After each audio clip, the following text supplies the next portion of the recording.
Olá a todos e todas, professores de matemática, professores coordenadores. Essa é mais uma TPC da Diretoria de Ensino, intitulada com Equidade e Recuperação.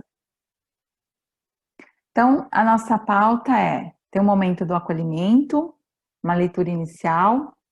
Eu farei mais uma vez uma oficina de uma habilidade emocional, que dessa vez vai ser sobre amabilidade, e depois equidade e recuperação.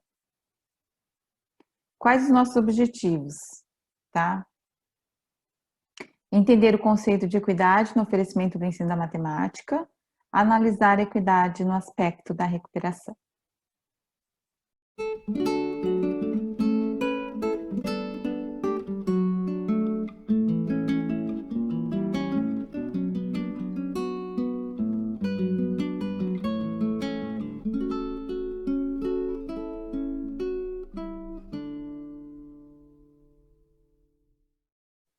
Este é o nosso momento da leitura inicial.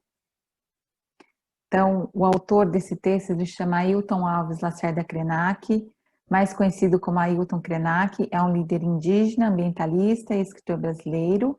É considerado uma das maiores lideranças do movimento indígena brasileiro, possuindo reconhecimento internacional. Pertence à etnia indígena Krenak.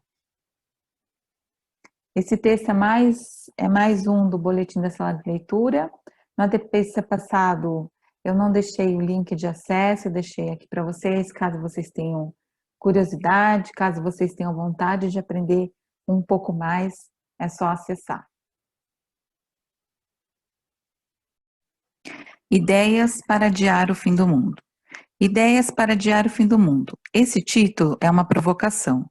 Eu estava no quintal de casa quando me trouxeram o telefone dizendo: estão te chamando lá da Universidade de Brasília para você participar de um encontro sobre desenvolvimento sustentável. A UNB tem um centro de desenvolvimento sustentável com programa de mestrado. Eu fiquei muito feliz com o convite e o aceitei. Então me disseram: você precisa dar um título para a sua palestra. Eu estava tão envolvido com as minhas atividades no quintal que respondi: ideias para adiar o fim do mundo. A pessoa levou a sério e colocou isso no programa.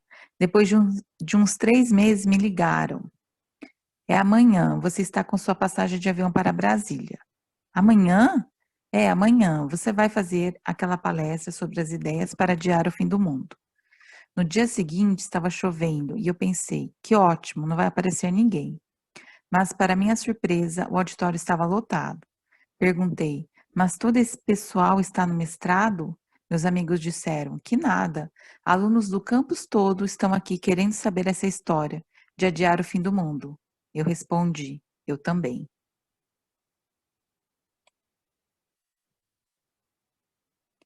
Estar com aquela turma me fez refletir sobre o mito da sustentabilidade, inventado pelas corporações para justificar o assalto que fazem à nossa ideia de natureza. Fomos durante muito tempo embalados com a história de que somos a humanidade. Enquanto isso, enquanto o seu lobo não vem, fomos nos alienando desse organismo de que somos parte, a Terra, e passamos a pensar que ele é uma coisa e nós outra, a Terra e a humanidade. Eu não percebo onde tem alguma coisa que não seja natureza. Tudo é natureza. O cosmos é natureza. Tudo em que eu consigo pensar é natureza. Li uma história de um pesquisador europeu do começo do século XX, que estava nos Estados Unidos e chegou a um território dos Hopi.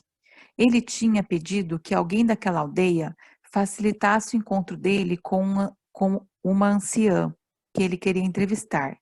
Quando foi encontrá-la, ela estava parada, perto de uma rocha.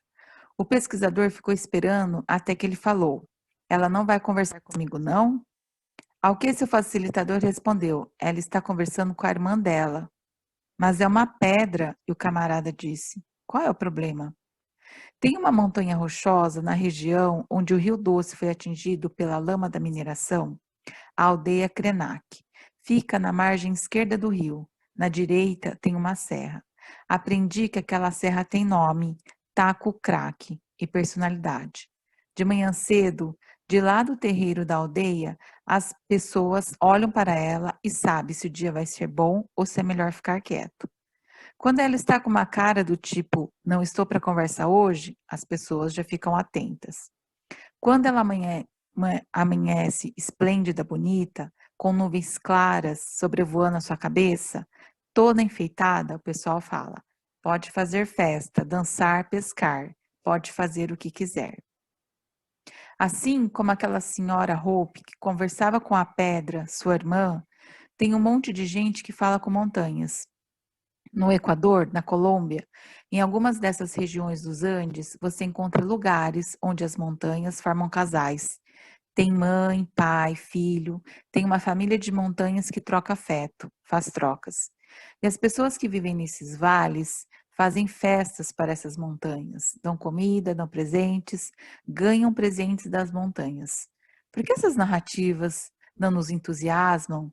Por que elas vão sendo esquecidas e apagadas em favor de uma narrativa globalizante, superficial, que quer contar a mesma história para a gente?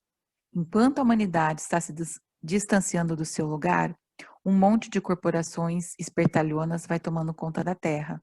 Nós, a humanidade, vamos viver em ambientes artificiais, produzidos pelas mesmas corporações que devoram florestas, montanhas e rios. Eles inventam kits super interessantes para nos manter nesse local, alienados de tudo e, se possível, tomando muito remédio. Porque, afinal, é preciso fazer alguma coisa com o que sobra do lixo que eles produzem. E eles vão fazer remédio e um monte de parafernálias para nos entreter. Enquanto isso, a humanidade vai sendo descolada de uma maneira tão absoluta desse organismo que é a Terra. Os únicos núcleos que ainda consideram que precisam ficar agarrados nessa terra são aqueles que ficaram meio esquecidos pelas bordas do planeta, nas margens dos rios, nas beiras dos oceanos, na África, na Ásia ou na América Latina. São caiçaras, índios, quilombolas, aborígenes, a subhumanidade. Porque tem uma humanidade, vamos dizer, bacana, e tem uma camada mais bruta, rústica, orgânica, uma subhumanidade, uma gente que fica agarrada na terra. Parece que querem comer terra, mamar a terra, dormir deitado sobre a terra. A organicidade dessa gente é uma coisa que incomoda, tanto que as corporações têm criado cada vez mais mecanismos para separar esses filhotes da terra, de sua mãe. Para a Unesco 2019 foi o Ano Internacional das Línguas Indígenas. Todos nós sabemos que a cada ano ou a cada semestre, uma dessas línguas maternas, um desses idiomas originais de pequenos grupos que estão na periferia da humanidade, é deletada. Sobraram algumas, de preferência aquelas que interessam às corporações para administrar a coisa toda, o desenvolvimento sustentável. O que é feito de nossos rios, nossas florestas, nossas paisagens? Nós ficamos tão perturbados com o desarranjo regional que vivemos. Ficamos tão fora do sério com a falta de perspectiva política, que não conseguimos nos erguer e respirar, ver o que importa mesmo para as pessoas, os coletivos e as comunidades nas suas ecologias. Em 2018, quando estávamos na iminência de ser assaltados por uma situação nova no Brasil, me perguntaram: como os índios vão fazer diante disso tudo? Eu falei: tem 500 anos que os índios estão resistindo. Eu estou preocupada com os brancos. Como que vão fazer para escapar dessa? A gente resistiu expandindo a nossa subjetividade, não aceitando essa ideia de que nós somos todos iguais. Ainda existem aproximadamente 250 etnias que querem ser diferentes umas das outras no Brasil, que falam mais de 150 línguas e dialetos. Cantar, dançar e viver a experiência mágica de suspender o céu é comum em muitas tradições. Suspender o céu é ampliar o nosso horizonte, não um horizonte prospectivo, mas um existencial. É enriquecer as nossas subjetividades, que é a matéria que este tempo que nós vivemos quer consumir. Se existe uma ânsia por consumir a natureza, existe também uma por consumir subjetividades, as nossas subjetividades. Já que a natureza está sendo assaltada de uma maneira tão indefensável, vamos, pelo menos, ser capazes de manter nossas subjetividades, nossas visões, nossas poéticas sobre a existência.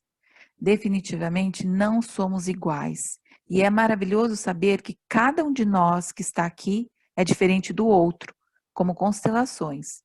O fato de podermos compartilhar esse tempo, de estarmos juntos, viajando, não significa que somos iguais. Significa exatamente que somos capazes de atrair uns aos outros pelas nossas diferenças, que deveriam guiar o nosso roteiro de vida. Ter diversidade, ter diversidade. Não, isso de uma humanidade com o mesmo protocolo, porque isso até agora só foi uma maneira de homogeneizar e tirar nossa alegria de estarmos vivos.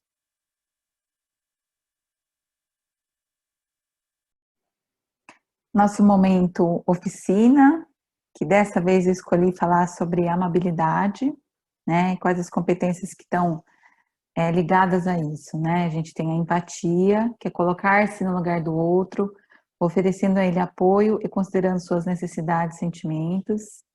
Quando eu estou falando de habilidade, a amabilidade tem a ver com respeito, aceitar, compreender e acolher sentimentos, desejos, direito, crenças e tradições alheias.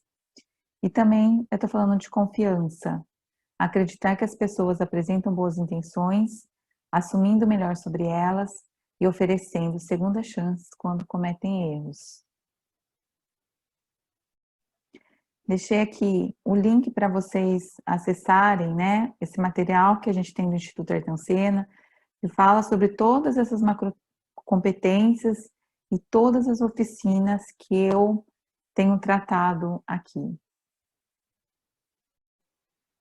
Então vamos agora para o nosso momento oficina.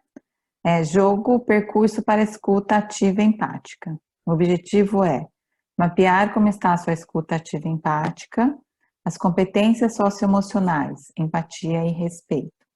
Recursos, um suporte de registro. E a duração prevista 20 minutos, mas aqui a gente faz em menos tempo. Tá.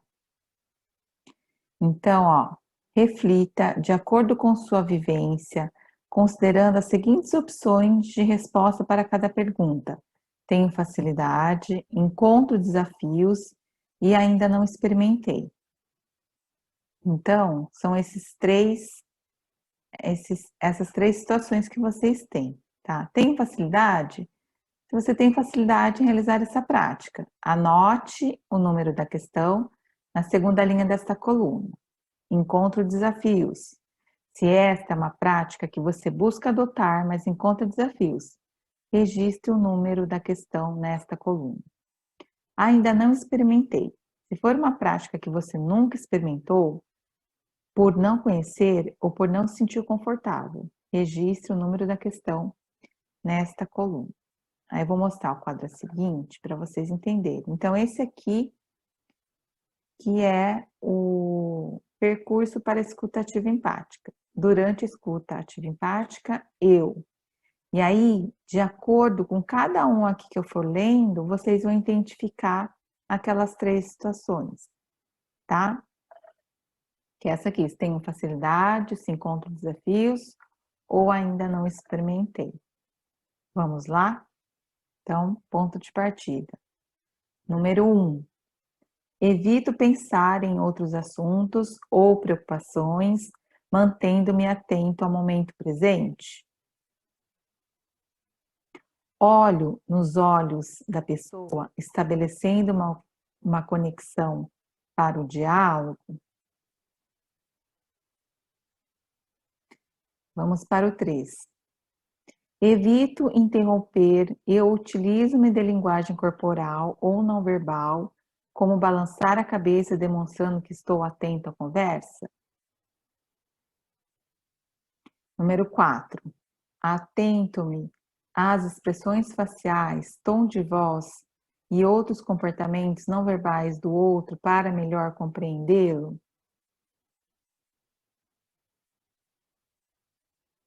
Número 5. Consigo não julgar, entendendo que a pessoa é diferente de mim? Número 6. Faço perguntas e peço exemplos para esclarecer o que é dito e compreender os sentimentos da outra pessoa. Número 7. Resuma as principais ideias ditas na tentativa de confirmar se entendi e também ajudar o outro a compreender os próprios pensamentos e sentimentos. Número 8. Exercito a escuta ativa com atenção e intenção para aprimorá-la cada vez mais. Então, muito bem que vocês conseguiram identificar algumas daquelas perguntas, né, que tem muito a ver sobre quando a gente está atento ao que o outro fala, ou o quanto, né, que a gente se esforça para tentar compreender o outro, a escutá-lo de fato, né, que às vezes alguém está falando com a gente está assim, aham, aham, e está fazendo outra coisa, né, ou está mexendo no celular e tal, né. Mas isso são exercícios de autoconhecimento que nos ajudam, né, a identificar aquilo que a gente às vezes precisa de mais atenção.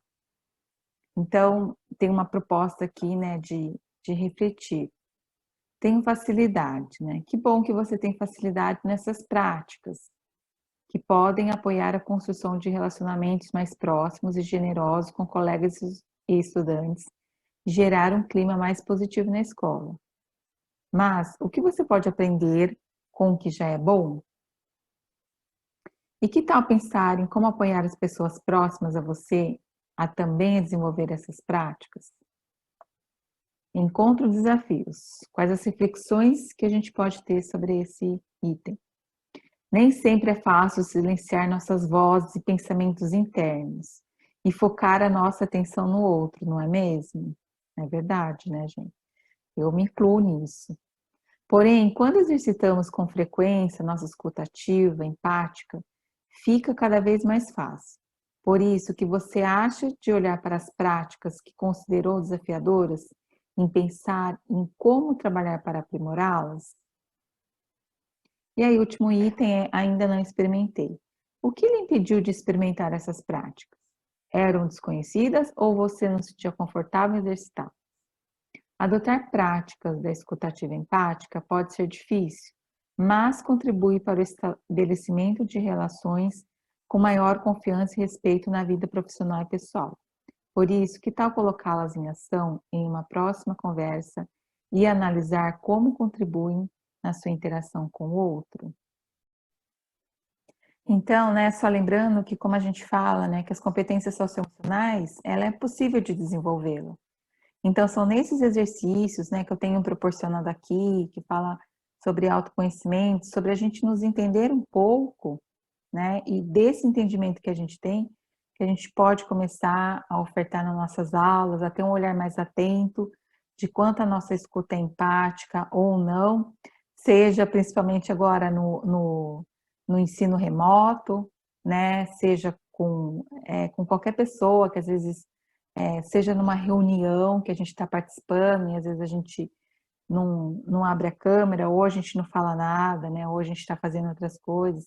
Será que a gente está exercendo a escuta empática? Então, agora a gente vai para a nossa parte de estudo, né? De reflexões. Eu penso que toda a teoria, ela tem que trazer luz no trabalho do professor, tem que trazer novas perspectivas, novos entendimentos. É nesse sentido que eu trouxe esse estudo para vocês. Semana passada, o PCNP Diego me mandou uma mensagem falando, olha, a gente está vendo um texto aqui no doutorado e eu acho que você ia gostar. E ele me mandou, e aqui que estou a falar desse texto e das contribuições teóricas que são trazidas nele, tá? Então, o livro é Princípios para a Ação, Assegurar a Todos o Sucesso em Matemática, tá? É um livro de origem portuguesa, mas ele foi elaborado pela NCTM, tá? Uma organização americana, mas tem um impacto mundial sobre o ensino e aprendizagem da matemática no geral.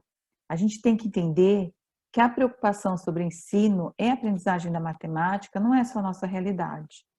O mundo inteiro tenta entender como a gente pode ensinar melhor e como os alunos podem aprender melhor, tá?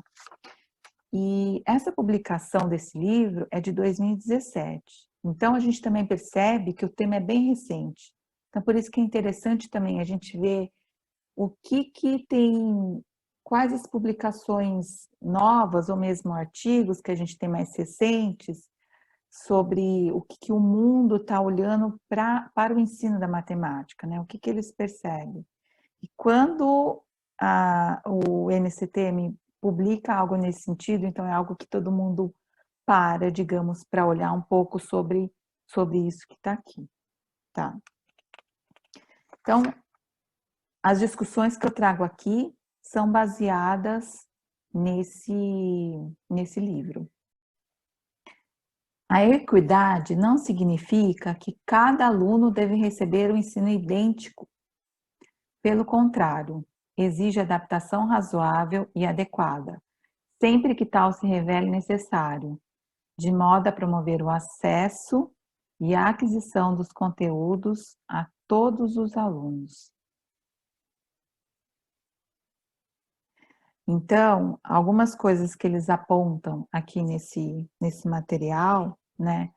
Quando nós analisamos os resultados, né, das avaliações de aprendizagem da matemática, a gente analisa que aqueles que tiveram melhores resultados, eles têm mais oportunidades, só que leva-nos a crer que aqueles alunos são mais inteligentes, que eles aprendam melhor matemática, né? Então, os resultados de matemática escolar é frequentemente confundido com a igualdade no que se proporciona aos alunos, né? Que são os mesmos materiais, método de ensino, mesmo tempo letivo, sem considerar a característica dos alunos, né? De onde que é, qual que é a origem,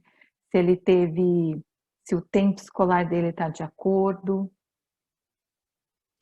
E aí, qual outra coisa que eles apontam como importante, né? A nossa visão do acesso à equidade obriga a levar em conta os contextos de origem dos alunos, a sua experiência e o conhecimento, né? Então, tornar todos competentes nas aprendizagens em matemática, independente, né, de raça, etnia, gênero ou condição socioeconômica.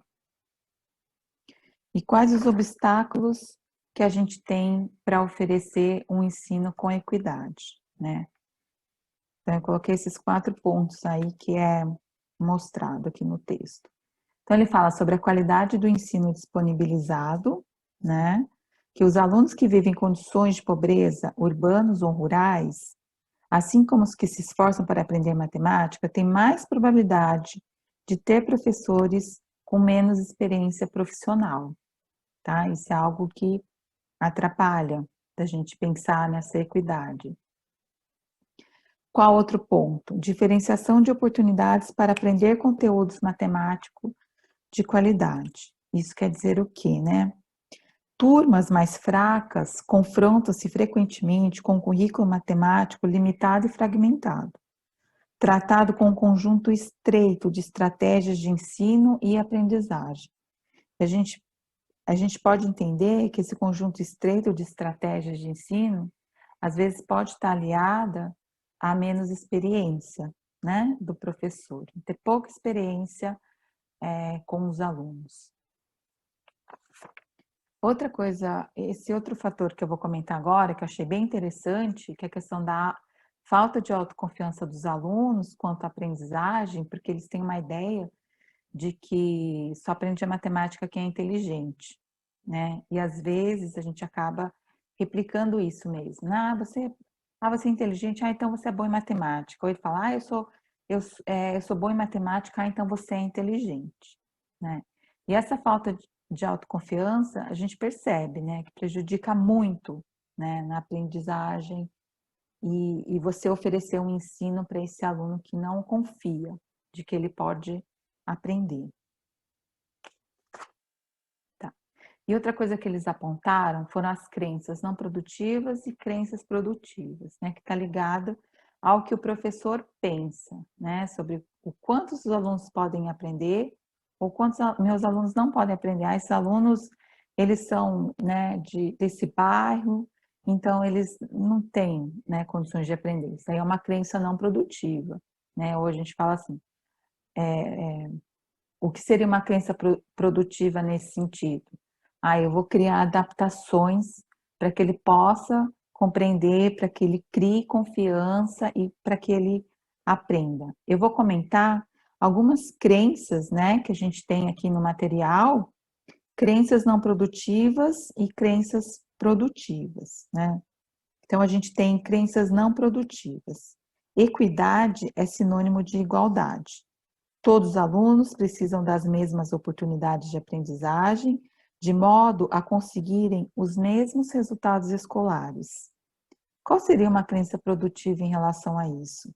A equidade é conseguida quando os alunos recebem apoios diferenciados, tempo, ensino, materiais curriculares e programas necessário para que todos eles tenham sucesso, tá? Qual que é a outra? Uma crença não produtiva. A equidade só é um problema em escolas com diversidade racial e étnica, ou que tem um número significativo de alunos provenientes de meio carenciados.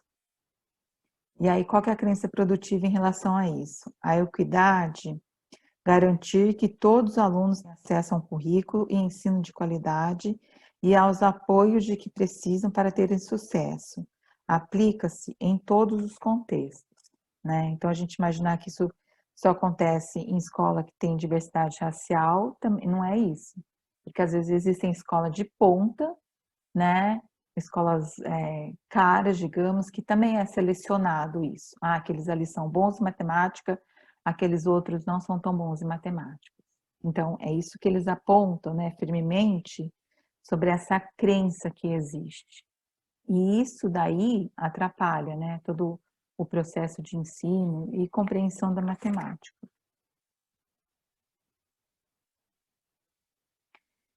E aí, o que a gente tem sobre crenças e expectativas disso daí, tá? Então, eles apontam duas coisas, que os educadores precisam identificar as suas crenças, né? Precisam entender o que a gente pensa em relação àquele determinado grupo de alunos, o que a gente pensa sobre a aprendizagem da matemática, né? E a gente precisa identificar isso, né? Será que nesse aspecto, quando a gente está na aula e tal, será que eu estou tendo uma crença não produtiva ou será que eu estou tendo uma crença produtiva, né? Eu sei que isso é uma questão, é algo bem pessoal, é algo que se a gente jogar uma luz assim para nós, para aquilo que a gente pensa, a gente vai identificar várias crenças não produtivas, né? Não só nossa, mas às vezes no conjunto em geral. E eu não vejo isso como um problema, a gente identificar que a gente tem crenças não produtivas, né? Por quê? Porque a gente pode aprender com aquilo e ver de que maneira que a gente pode oferecer um ensino, né, para todos os alunos, para todos mesmo, tá? Que é justamente sobre a mentalidade de crescimento e a mentalidade rígida que eles tratam, né? Mentalidade de crescimento versus a mentalidade rígida. Pode fazer uma enorme diferença no que os alunos alcançam. Que a gente imaginar que a mentalidade de crescimento é que os alunos podem avançar, os alunos podem aprender, a gente pode criar adaptações numa aula, né, numa aula de matemática, a gente pode adaptar certos conceitos, né, da matemática. Naquele primeiro ATPC que eu fiz da recuperação e aprofundamento, né, que eu comentei muito sobre as frações e tal, eu acho que no ATPC passado eu também devo ter comentado sobre isso. De repente, alguns alunos necessitam muito mais da visualização, né? Então, aquilo lá tem que ser oferecido mais vezes. E eu sei que às vezes a gente fala de trabalhar só com a parte visual, ela limita, né? Por quê? Porque a gente não vai conseguir ter um tanto de material disponível para que o aluno só fique na visualização. Tá? Mas se aquilo proporcionar aprendizagem e avanço, então a gente pode fazer, a gente pode utilizar, pensando sempre nisso, no que a gente pode adaptar, né? No que é possível adaptar, mas também quando a gente vai tendo essa mentalidade de crescimento, a gente vai pensando que é possível a gente adaptar quase tudo, né? Desde que ele tenha, para que o aluno atinja aquela compreensão eu não sei se é mínima, né? Quando eu estou falando mínima, eu estou colocando uma crença também, mas no entendimento possível da matemática naquele momento. Então, de repente, os alunos precisam de mais tempo visualizando.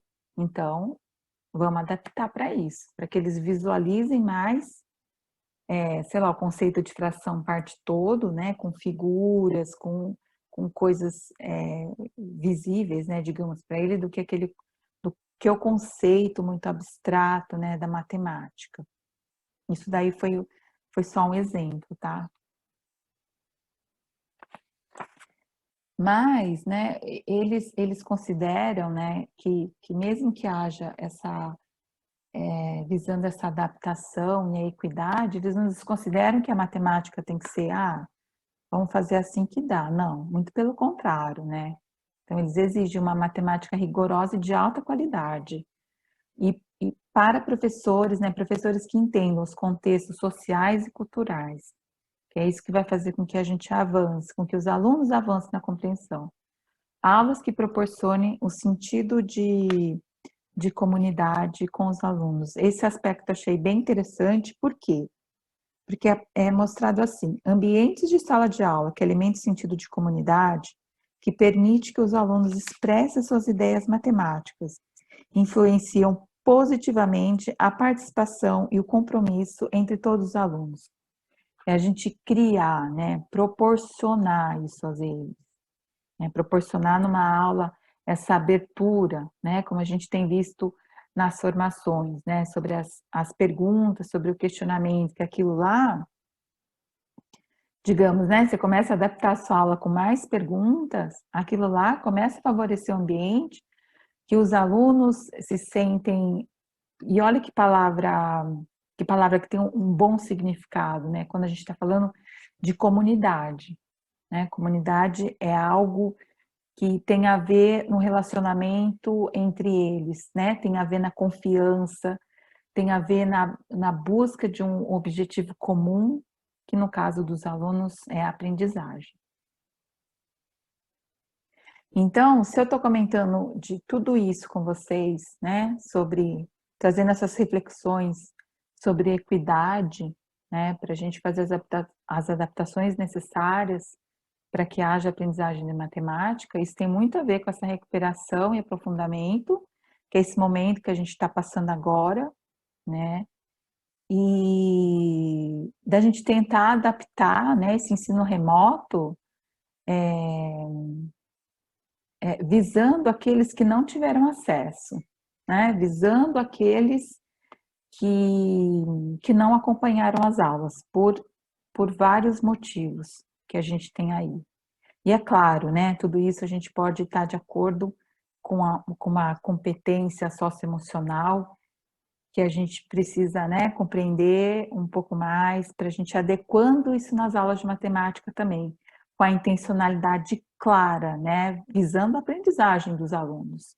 Não é trazer uma competência socioemocional por trazer, mas pensando que ela pode alavancar, ela pode ajudar no processo de aprendizagem, né? Então, a gente pensar nessa equidade, né, de hoje, que for o quê?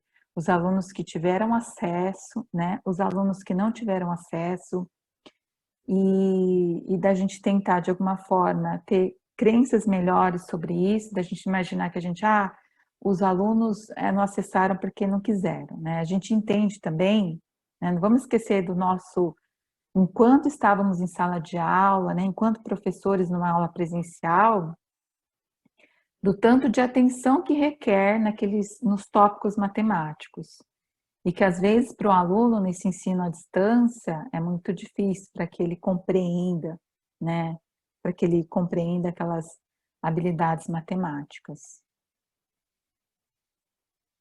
E o que a gente tem para que nos ajude com tudo isso, né? A gente está tendo as formações de FAP, que são transmitidas, né, para os PCNPs, para os PCs, e, se possível, ao professor facilitador, aliado à formação na escola. Então, uma semana acontece a formação na EFAP, e na outra semana, essa mesma formação está sendo proporcionada a vocês pelos professores coordenadores na escola de vocês.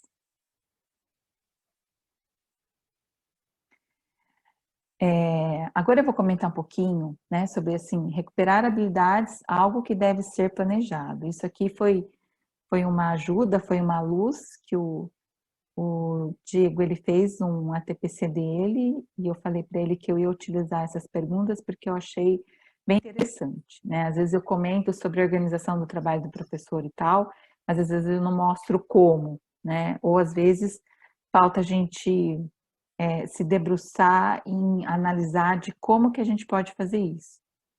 Então ele colocou essas perguntas, eu achei bem interessante para comentar aqui com vocês. Então, ele fala assim, ó, levantamento sobre status de aprendizagem dos estudantes, né? Quais foram as situações de aprendizagens e habilidades que pretendia desenvolver? O que a maioria, né, conseguiu desenvolver? Ali é um U, tá? O que a maioria conseguiu desenvolver? O que seus alunos, o que a maioria deles conseguiu desenvolver? O que a maioria não consegue desenvolver? É interessante a gente ver também, né? E como vou aferir o desenvolvimento das habilidades? Como que eu vou mensurar isso daí, né? Como cada um de vocês vai analisar, né? Sobre como que, daquilo que eles conseguiram acessar, daquilo que eles conseguiram desenvolver, né? Junto com vocês, é claro, tá? E aí ele colocou algo assim, né? Como tomar nota. De que maneira eu desenvolverei as situações de aprendizagem ou não dos estudantes ao trabalhar a mesma habilidade, né? Então, a gente, por exemplo, né? A gente escolhe lá uma habilidade e oferece uma situação de aprendizagem. De repente, a gente não consegue alcançar aquele objetivo que estava proposto naquela situação de aprendizagem, né? Como que a gente vai trabalhar a gente vai trabalhar da mesma forma, né? De que forma que a gente pode fazer para que o aluno compreenda aquilo, né? E a gente pode pensar assim, eu fiz dessa maneira, não deu certo, né? Vou tentar de outra. É assim um pouco o caminho nosso, né? De professor, que a gente vai pensando em várias situações, em várias coisas que nós já fizemos. Tem coisa que dá muito certo, tem coisa que também não dá certo. Mas o que vale a pena a gente sempre está tentando, sempre está querendo atingir, né, a compreensão dos alunos, que a gente sempre tenha o objetivo das nossas aulas, né, e daquilo que a gente quer que eles alcancem. Quais convicções eu tenho de que dessa maneira eles desenvolverão ou recuperarão as habilidades fragilizadas? Então, isso aí é bem interessante a gente pensar, né? Quais convicções que a gente tem, isso aí vai determinar muito, né, daquilo que é oferecido e da maneira como chega isso para os alunos, né? O que os estudantes já sabem e o que precisam aprender. Isso daí isso daí a gente consegue responder quando a gente conhece, né, a turma, quando a gente conhece os alunos. De repente a gente tem que analisar os anos anteriores deles, ou de que escola que veio, né, de que não no sentido da gente categorizar, né, não no sentido da gente ficar apontando tal, né.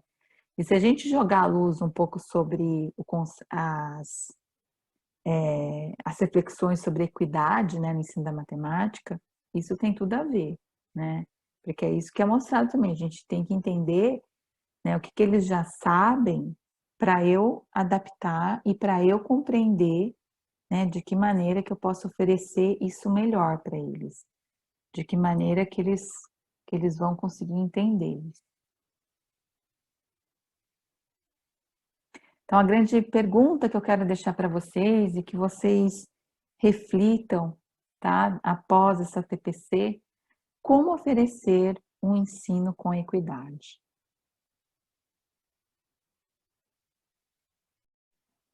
Antes de encerrar, queria agradecer aos professores coordenadores, professores de matemática, por acompanharem as nossas ATPCs, né? Queria agradecer também aos professores pelas avaliações que vocês fazem, isso me ajuda muito.